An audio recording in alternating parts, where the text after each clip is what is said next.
Të nderuar dëgjues të programit të Drejt për Drejt, Mirëmëngjes Shkodër. Ju përshëndes, duke ju uruar një ditë të mbar dhe plot shëndet. Sot në studio, unë jam së bashku me doktoresh Hedie Bacaloku, drejtoresh e qendrës shëndetësore numër 1 këtu në Shkodër. Mirëmëngjes, doktoresh. Mirëmëngjes. Natyrisht, akoma pa unë anoncuar temën e bisedës sonë, besoj se të gjithëve u shkon në mendje se COVID-19 është kujdesi dhe vëmendja e shtuar e të gjithëve, e për këtë një rol shumë të madh po luajnë mjekët e familjes në trajtimin e të gjitha shqetësimeve që lindin, trajtohen, kanë një zhvillim e më pas natyrisht përmirësohen. Në fakt, qendra juaj shëndetësore përfshin një territor të gjerë, përrjedhoi edhe një numër problemesh, me çfarë vëmendje i ndiqni ato? Atëherë, qendra shëndetësore numër 1 ka një territor të hapur të numrit të banorëve që ndjek. Ajo fillon, domethënë, përfshin pjesën lagjën Qemal Stafa, Vasil Shanto, Kongresi Përmetit, pjesën e lagjës Liria në hyrje të Shkodrës, Shiroken, Zusin, Zogaj. Domethënë, territorin, një territor bajagit të gjerë për sa niqet për numrin e banorëve, dhe si numër banorësh total janë 24.000 banorë, që ndjek vetëm qendra shëndetësore numër 1, me një staf që ka 13 mjek dhe 34 infirmierë. Kjo do të thotë se gjithë kjo drejtori shëndetësore ka disa mjek familje, ka disa stafe. Po, në mjek familje që ato të gjithë janë mjek familje sepse janë të ndamë në 2 kategori, janë mjek për të rritën, që njekun moshat nga 18 vjeç dhe sipër, janë dhe mjek pediatër nga 0 deri në 18 vjeç. Por që për problemet dhe për situatën që jemi dhe që trajtojmë, që ndjekim të smurt me COVID ose të dëshuar me COVID, janë gjithë stafi. Domethënë nuk janë të ndamë mjeku apo infirmieri, është një staf i tarë që ndjek të smurt me COVID. Domethënë si mjeku dhe infirmieri. Duke parë se tashmë muajt kalojnë dhe problemi qëndron, besoj se ju mund t'i drejtoheni edhe një statistikë që lidhet me përhapjen e kësaj sëmundje në këtë zonë. Unë në statistikë, unë mund të mësosh numrin të infektuarve nga data 11 mars, që ka fillu karantina, deri me 31 gusht. Dhe numri të infektuarve vetëm për qendrën shëndetësore janë 72 të konfirmuara me tampon, sepse ka dhe persona që janë mjek dhe janë trajtuar nga mjekët e familjes, por që nuk janë konfirmuar me tampon, por janë konfirmuar me skaner, me CT pulmonar, që si mas stadeve që ka pas edhe sëmundja që ka evoluar dhe sëmundja. Kështu që unë të konfirmuar me tampon për nga marsi deri në gusht janë 72. Vazhdojnë konfirmimet, por për momentin këtë janë statistikë që është dhënë 8 mujore për qendrën. Si identifikohet një i smur me COVID? Unë po filloj vetëm të pjesa kur kena fillu për me ndjek të smurin me COVID. Në 11 mars kur vendos karantina, ne kishim normalisht dorën urnat e ministrisë se si do të niqet një smur nga mjeku i familjes. Normalisht mjeku i familjes nuk është i vetëm. Ishtë në sinxhiri që fillon njëjtja një smurit me COVID, fillon. Domethënë nga mjeku i familjes, por që lajmërohet njësia vendore, lajmërohet fondi i sigurimit të detyrueshëm, kontakti i përditshëm që do të ketë që kena dhe vazhdojmë të kemi të smurin me COVID dhe trajtimit e tyre. Por fillimi i trajtimit normalisht ose i njekjes të një smur me COVID ishte shumë i vështirë dhe për ne, sepse ishte hera e parë në një situatë të tillë. Se nëse të gjithë personat ishin në karantinë për 2 muaj, sa kemi thënë, ne ishim në punë non-stop. Dhe çdo ditë në komunikim të drejtë për drejtë me pacientat, sepse ishte jo vetëm smundja COVID, po ishin të trajtoheshin edhe smurt kronik me smundjet përkatëse. Dhe na çdo gjë e kemi bërë me telefon. Çdo ditë kontakt me telefon. Sa kena arrit me marrë gjithë numrat e telefonit të pacientave që qoshim, që pyetshim, që Sepse edhe kjo është një vështirësi. Ato të gjithë nuk e kanë numrin tuaj dhe ju ndoshta problemi ishte sepse në muajin mars hulumtoni ose fantazoni ka një apo një tjetër probleme. Atëherë, thash edhe herë, lidhja ishte mjek familjet, njësi vendore, fondi i sigurimit të detyrueshëm, farmaci, domethënë janë bërë komplet. Dhe është një zinxhir. Është një zinxhir që ne na ndihmoi për me marrë numrat e telefonave, na i kishim një pjesë, po jo të tanëve, dhe që asnjë pacient gjatë asaj periudhe dhe sot, që ne vazhdojmë prapë kontaktin dhe jo nuk ka se vinë pacientët në qendër, ne vazhdojmë kontaktin për dërgimin e ilaçeve për pjesën e çmurve kronik, krahas Covidit. Domethënë se Covidi është ndjekje në vedi dhe një kategori që na nuk e ndjekon vetëm me ditë, e ndjekon me ditë të tona, një person që është me Covid. Kështu që është vazhdimsi. Si identifikoni? Domethënë vjen një telefonat i cili është marrë nga një numër që vetëm ata e dinë se si e kanë marrë numrin tuaj. Atëherë, në momentin që na kena numrat tonë i ka marrë komplet ministria. Domethënë çdo numër është deklaruar çdo numër i telefonit të joni i të gjithë mjekëve të familjes. Në momentin që bjen një telefonat dhe shpesh të smurt me Covid ose të smurt që kanë shenjat e Covidit ose të gripale, marrën telefon mjeku i familjes. Dhe në varësi të telefonatës ose në varësi të shenjave që të jep personi, jepen këshillat e duhura. Për shembull, nëse personi thotë kam temperaturë 37.2, kam lodhje, domethënë të difton disa shenja që ka shumë të një gjendje virale, sepse jo çdo gjë është edhe Covid, atëherë na japim këshillat e duhura, qëndra në shtëpi, përdor antipiretik që janë paracetamol çdo 4-5 orë, langje sa më tepër dhe mos me dal jashtë. Domethënë kjo është këshilla e parë që na japim dhe i thojmë me një këtë numër telefoni do kontaktojmë çdo ditë. Domethënë unë e marr çmurin çdo ditë. Dhe në momentin që i them çdo ditë, i them dhe tjetrën, nëse ti ke probleme më shumë, kontakto prapë brenda ditës. Domethënë në çdo ditë telefoni është online 24 orë. Qysh nga 11 marsi dhe sot që flasim na kena telefonatën online. Domethënë s'mund ta mbyllim në asnjë moment. Mos e curia në vazhdimsi.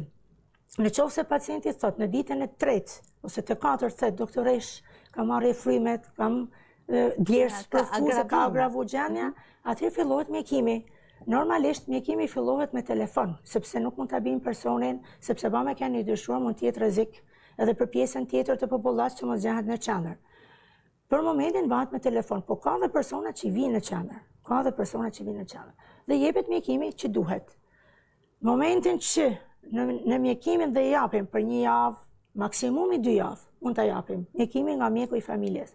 Gjendja e pacientit shkon të përcu gjithmonë nga telefonata që bëhen çdo ditë, atë ne e adresojmë të specialistët përkatës.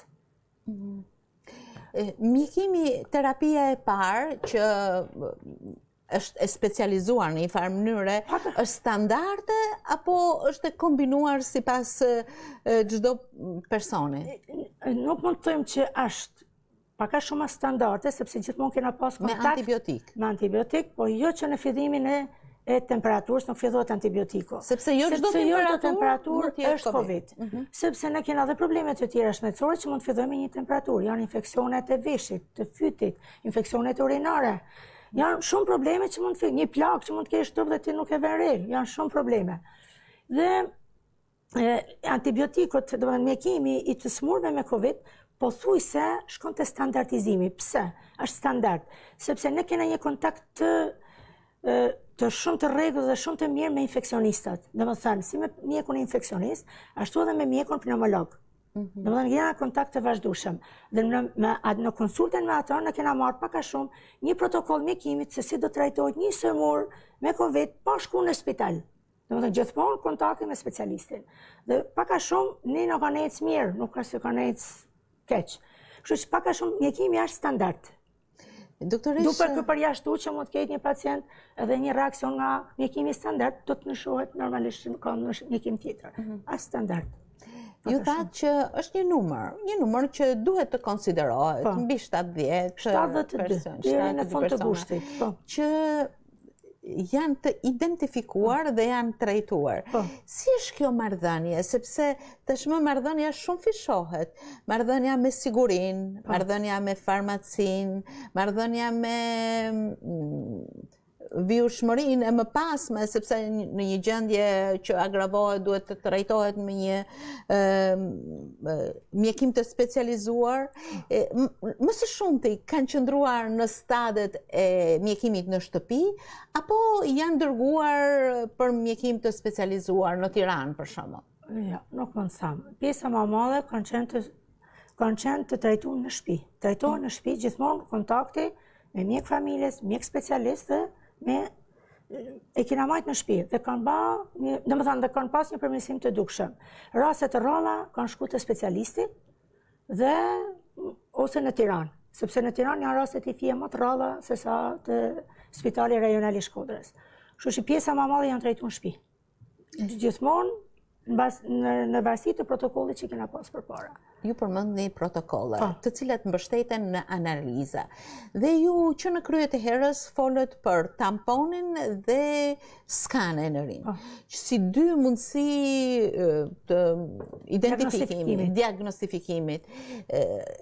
Si bëhen këta analiza? Bëhen nga ju, bëhen nga qendrat private, si kombinohen të gjitha këto rezultate? Në fillim, domethënë fillimi i pandemisë, gjithmonë kontakti i parë ka qenë me mjekun e familjes, dhe mjeku i familjes kur ka dyshuar që është një problem me Covid, është infeksion viral Covid, ne kena marrë në telefon njësinë vendore. Njësia vendore që do të thosh shefin e epidemiologjisë, që është njësia vendore. Zonjën Dhurata, doktoresh Dhuratën, përshëndesim. Doktoresh Dhurata ka qenë gjithmonë e gatshme, në çdo telefonat që na kena bërë dhe kena konstatuar rastin e dyshimit me Covid. Çdo moment që na kena kontaktuar me të, kena qenë numrat e telefonit të pacientit dhe numrin e ID-s, domethënë kartën e identitetit. Ato kanë shkuar në shtëpi, i kanë pa tamponin pacientave. Sa është marrë telefon pacientit dhe i ka thënë adresën e saktë dhe ka shkuar është bërë tamponin në shtëpi. Ndërsa për pjesën e familjarëve, domethënë për pjesën e familjarëve që kanë pas kontakt me smurin, tamponi është bërë te qendra e laboratorit bakteriologjik të Gjykata aty. Aty është bërë pjesën tjetër, për smurin është bërë në shtëpi. Nuk ka lëvizje smurin. Ka gjendjen më të pjesa tjetër është bërë te laboratori, me pas se si janë infektuar dhe pjesa tjetër. Por asnjëherë na vetë nuk e çojmë te laboratori dhe nuk ka pas laboratore private. Flas për fillimin e pandemisë. Deri në moment që erdhi urdhri i Ministrisë i Covid fundit, është para një muaji, që i ka dhënë të abrin dhe laboratoreve të tjera që mund të bëjnë një tampon ose testin serologjik për me pa personi ka kaluar apo s'ka kaluar. Si është ky bashkëpunim? Realizohet me kohë, realizohet me kosto të shumta? Çfarë raportit është ai i punës privatit dhe të publikut? Unë me thënë vetëm me kaq, unë si mjeke nuk është se kam qu të privati. Nuk është se kam qu po flas. Jo, është edhe një mundësi për të shku. Është një mundësi. Personat që kanë shprehur dëshirën për me shku të privati, i kam thënë, është drejta juaj. Por kostoja dihet sepse nuk bëhet pa kosto të privati. Në momentin që unë kam qu në shtet, domethënë të shefja epidemiologjisë, unë kanë shumë e kënaqur sepse çdo gjë më shkry në shtet. Prandaj është drejta e pacientit për me dash me bën një test serologjik që mund të ketë kaluar apo s'ka kaluar një Covid, për me shku me bën në një laborator privat. Pavarësisht sepse ai test është i vlefshëm për kudo që ta paraqesin. Si në privat, ashtu edhe në shtet. A mund të bëj çdo kush një analizë të tillë? Po, një test serologjik mund ta bëjë çdo kush, sepse nëse pandemia është e konfirmuar në Shqipëri me datën 9, që se ka filluar rasti i parë, normalisht ajo ka filluar shumë më përpara qarkullimi i virusit. Para se shfaqet pandemia, qarkullimi i virusit ka qenë më përpara. Dhe shpesh, ndoshta mund të jetë ngatruar edhe me gjendjen virale që ka qarkulluar në Shqipëri. Sepse çdo vit na kalojmë gjendjen e gripit dhe i tesh është sezoni që fillon. Nëse dikush e merr një përgjigje të tillë, ke kaluar Covid, çfarë njohurie ose si shërben një njeriu një përgjigje e tillë? Atëherë, nëse personi ka kaluar me bazë të testit serologjik ka kaluar një Covid, ai është i imunizuar. Për sa Dhe ko? imunizimi i personit është 120 ditë, 4 muaj. 4 muaj. Dhe pas 4 Mas muaj? kaj mund të jetë rrezikum përsëri të infektohet. Por ndoshta infektimi mund të jetë në një shkallë më të ulët, jo në agresivitetin që ka pas herën e parë. Kjo është domethënë që është njësoj si gripi, nuk janë si vaksinat e fëmijëve që kanë imunitet të përjetshëm, por është njësoj si gripi që bën një vaksinë dhe vitin tjetër duhet ta bash prap E kuptoj. që të imunizohesh mas me tra gripi shumë rrallë. Le të sillim edhe një herë në momentin e parë. Bie një telefon, si është kontakti i parë me të dëshuarin? E kam fjalën nga ana psikologjike dhe emocionale. Është një moment që duhet vlerësuar, apo Duhet jo? vlerësuar shumë sepse njerëzit kanë kriju i fije panik. Jo fije, po bajagi panik. Dhe në momentin e parë mundohet njëri me qetësu me telefonatën e parë që bën. Dhe i tham, me merr në telefon, vazhdo telefonatat, sa herë kesh nevojë, bjeri telefon, e ke parasysh, thjesht me kriju një feedback pozitiv dhe pacientit që është në anën tjetër të telefonit, që në gjatë kontaktit që të ketë me telefon, të jetë më i qetë. Se në momentin që kontakton me mjekun, i thu, qetësoju, bane këtë, domethënë merri edhe E ndjeni ju shqetësimin e tyre? shumë. E ndjem sepse ka pas raste që pacienti mund të thonë doktoresh, unë nuk flaj. Domethënë më jep një qetësues. Edhe është i fije problem sepse thash njerëzit kanë kriju një panik në me krahasu me pjesën friga është, domethënë dhe infeksioni ekziston, friga është, po jo panik. Unë e konsideroj pak a shumë një infeksion viral, por që ka një agresivitet më të rëndë se një gjendje gripale, por të krijosh panik nuk e quajt arsyeshme. Pse? Sepse ne kemi smundje tjera. Ne kena smur me kancer, kena smur me probleme kardiake, kena smur me insuficiencë renale, kena smur nga më të ndryshëm.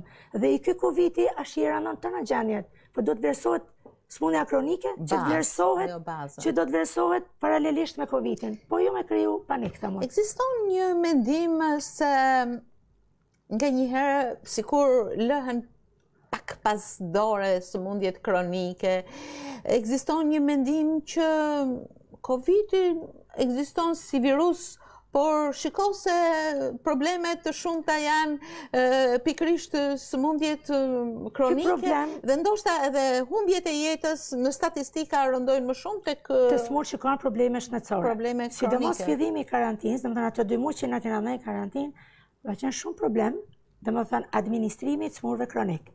Sepse në telefonatët që bashën të shpreshin shumë probleme, krahas paniku që kishin dhe krahas qëndrimit mbrapa që njëri i izolum dhe problemet shëndetësore.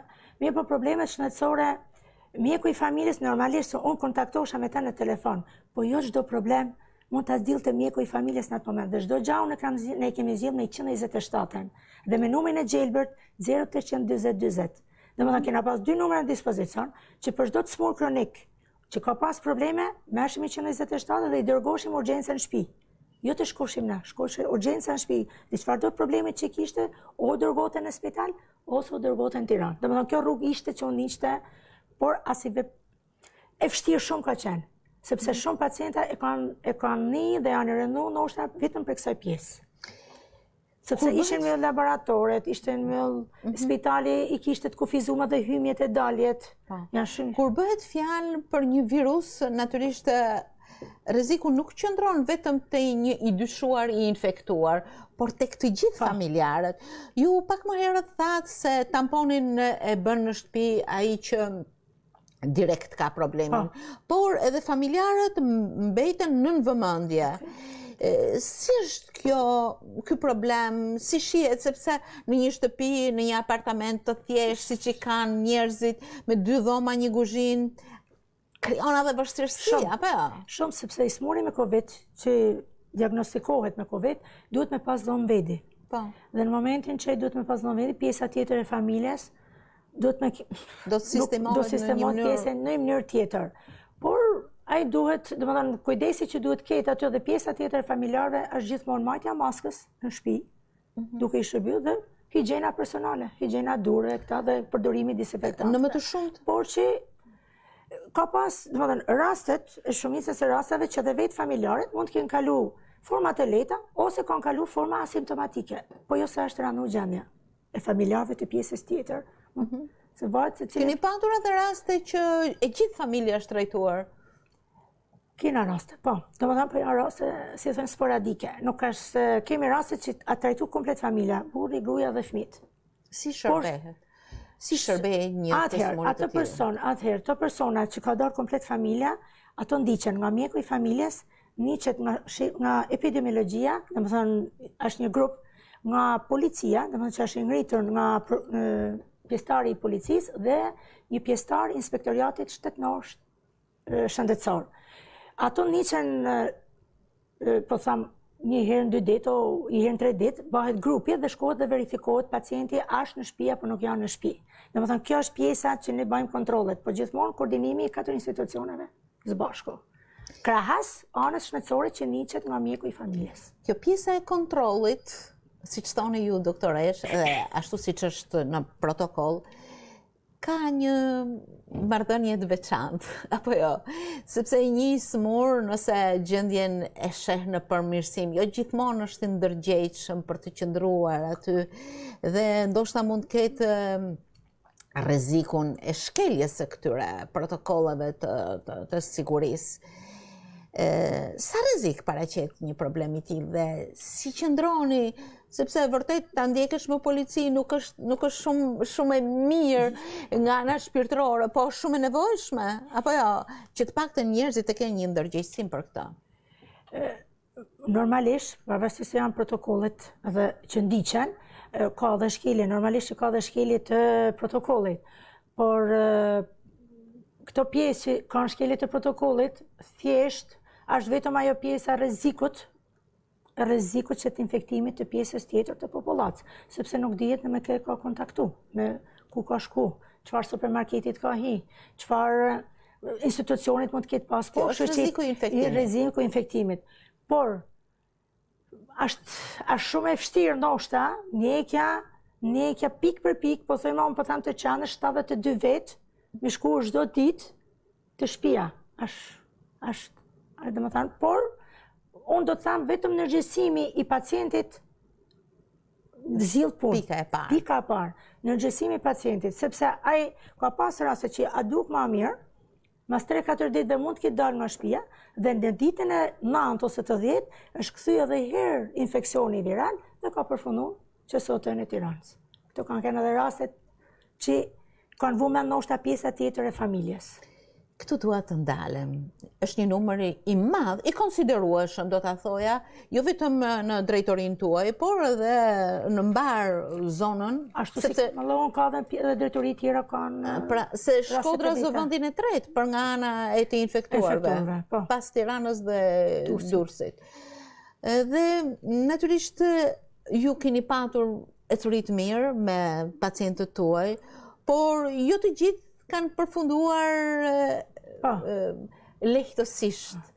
Ka disa që janë dërguar në Tiranë për trajtim të specializuar. Si keni këto lidhje të hallkave, të zinxhirëve dhe ku e konstatoni pikërisht se duhet dërguar në një moment të caktuar? Atëherë, një infekcion viral ka shenjat klinike të saj. Normalisht kur shenjat klinike rënohen, që janë to jo kolla, jo dispnea, si të marrja frimes, bëhen ekzaminime imazherike, por është një indeks i veçantë që thëmë na oksigjenimi i trupit, i oksigjenimi i gjakut, saturimi i oksigjenit në trup. Në qoftë se një ky saturimi i oksigjenit, vlera e tij normale është 98-100. Në qoftë se saturimi bjen në shifrat 93%, atëherë 93%, ai është autorizuar që dërgohet në spitalin qësote. Do thonë është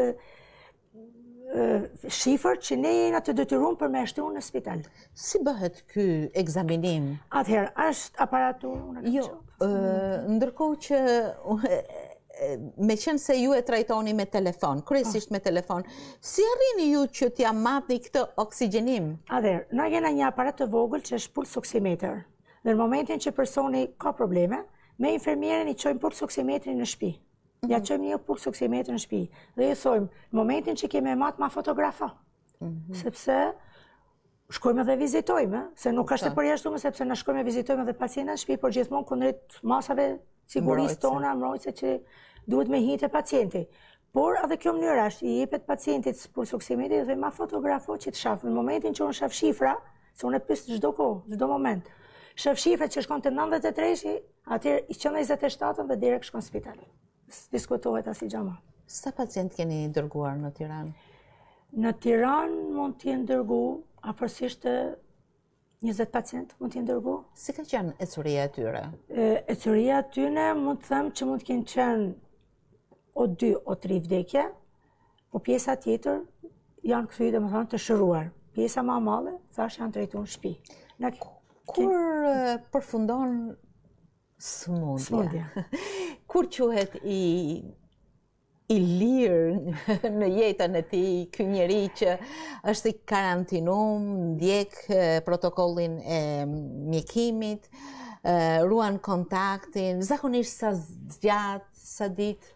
Atëherë, nga momenti i infektimit, po marrë momenti i infektimit sepse përgjigja e analizës së tamponit mund dalin edhe mas 2-3 ditë që ky mund të jetë infektuar.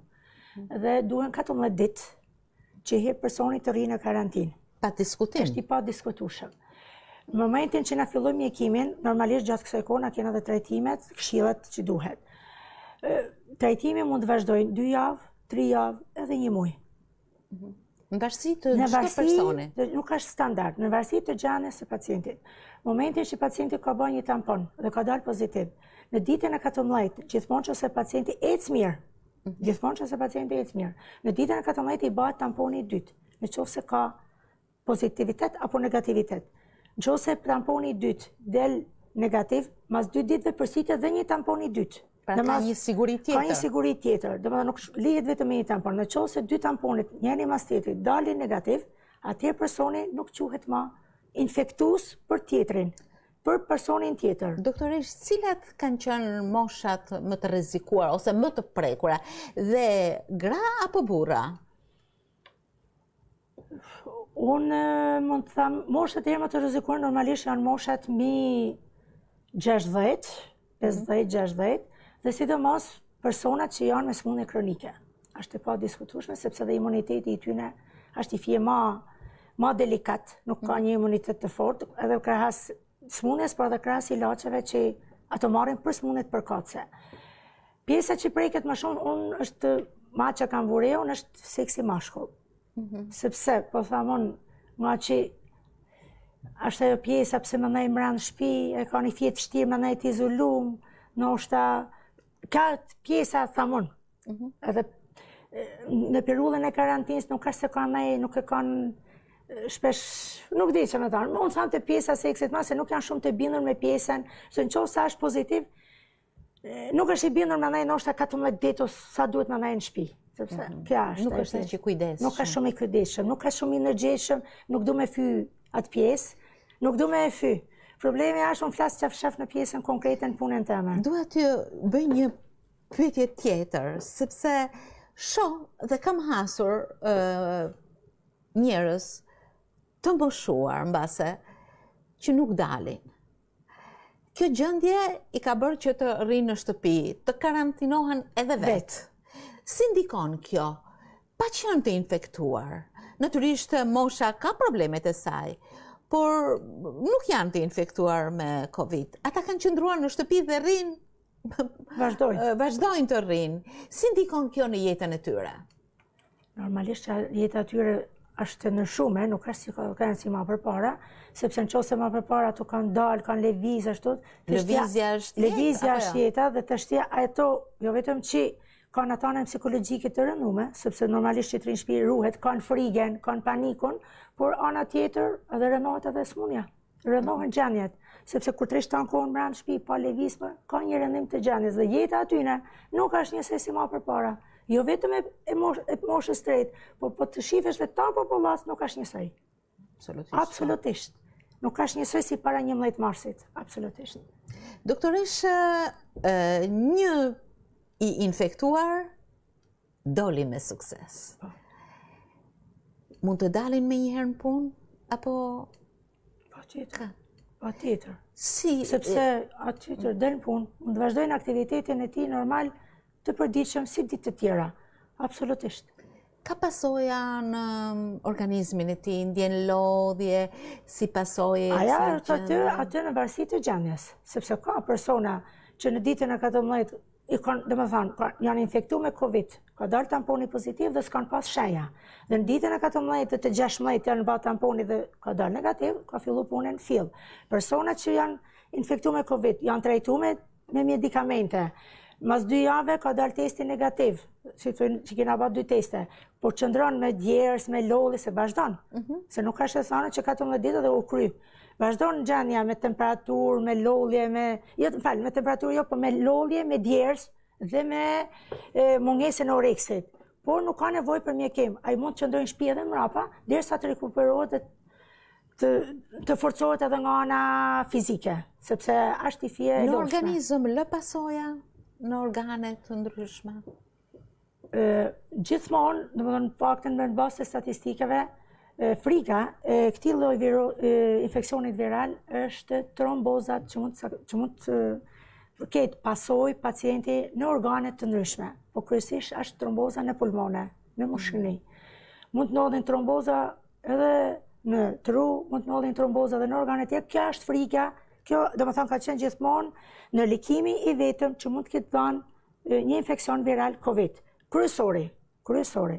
Por që gjithmonë dhe trajtimi i këtyre smurëve është filluar gjithmonë krahas antibiotikut edhe një hulluz gjakut. Antikoagulant, po tjetër, si mas gjendjes, është filluar dhe antikoagulanti për me prevenu një këtë trombozë që mund të ndodhi në mushni, në zemër, në tru, në veshka, kudo. Bëhet ndonjë ekzaminim ekografik, për shembull ekodoppler ose diçka tjetër? Jo, ashtu nuk bëhet ekzaminim. Vetëm në momentin që nuk mund të bëjmë ekzaminim të gjithë trupit. Si i thonë me bëjmë ekzaminim gjithë trupit si janë të gjakut. Por bëhet vetëm testi, bëhet një grafi si mas gjendjes, në qoftë se ranohet gjendja futet në skaner dhe marrësi të gjendjes vazhdojmë procedurat. Por të bash ekodoppler të gjithë trupit nuk bëhet. Nuk bëhet. Jo. Kushte ambulatore jo, në spital, aty a pjesë tjetër.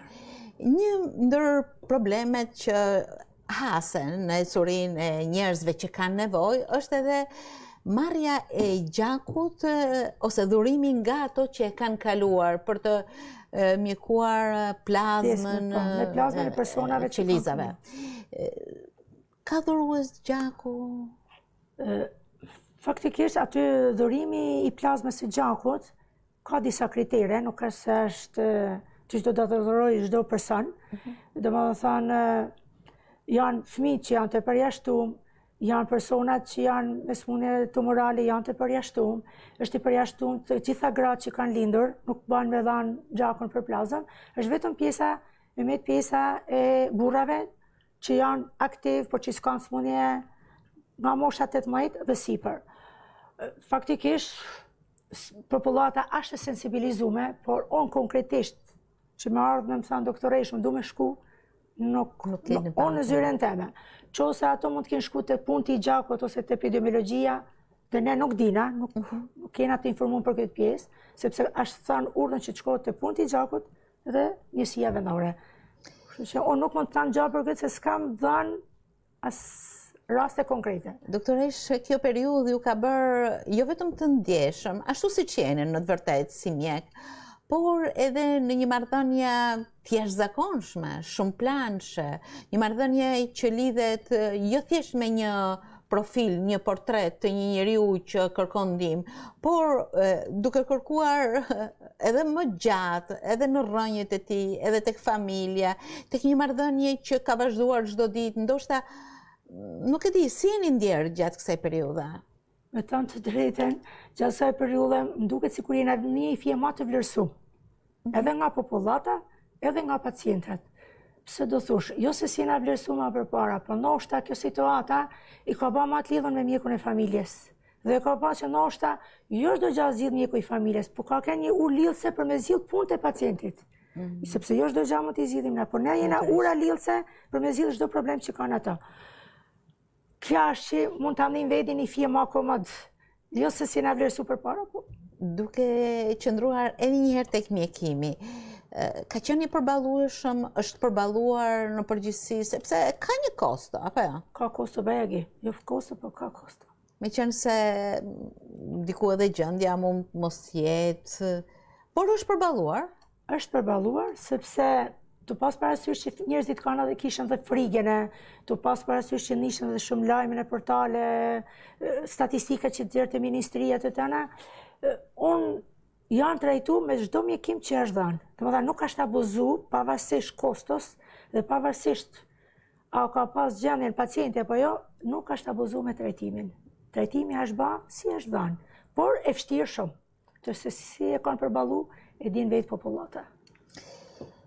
Ju sa të mbrojtur si personel shëndetësor jeni dhe a keni pasur raste të infektimit tuaj si personel? Në qeshor, kam pas personel mjekësor, kam pas 2 mjekë të infektuar në qendrën shëndetësore dhe që të konfirmuar me tampon, njëri për personelit e ashtë trajtu në QSOT-n, të infektivi Tiranë, se kam pas në gjendje shumë të rëndë. E kaloj? E ka kalu me sukses në terapi intensive, e kam pas njënë. Mirë po, gjatë kohës që unë kam pas 2 mjekë, normalisht dhe gjithë personelit që ka punu me 2 mjekë, unë kam lanë komplet pushim. Në karantinë? Çdo moment, në shtëpi, është ba puna nga shtëpia. Të çdo thosh si bëhet një institucion shëndetësor me ba punën nga shtëpia. Nga shtëpia u bashin vetëm recetat, pjesa tjetër me telefon, pjesa kush kishte vizita, bate mjeku tjetër që ishte në qendër. Në qoftë se 2 mjekët dhe personeli kanë në shtëpi, pjesa tjetër ka punu non-stop. Non-stop. U ba desinfektimi qenës, u ba non-stop, derisa këto dolen punë. Por që shumë e vështirë përballimi me të drejtën, por ja kena arrit. Pakën deri tash jena mirë. Jemi mirë. Çfarë mendimi keni? Me qenë se vjeshta ka problemet e saj stinore, rinitet stinore, që i shtohen ndoshta edhe problemeve që janë, por edhe hapja shkollave, kontaktet e vazhdueshme, si e shihni këtë periudhë? Atëherë, ne jena një periudhë pandemie Covidit, por nuk duhet harrojmë pjesën e virozave që vinë tashti. Domethënë shtator, tetor, nanor.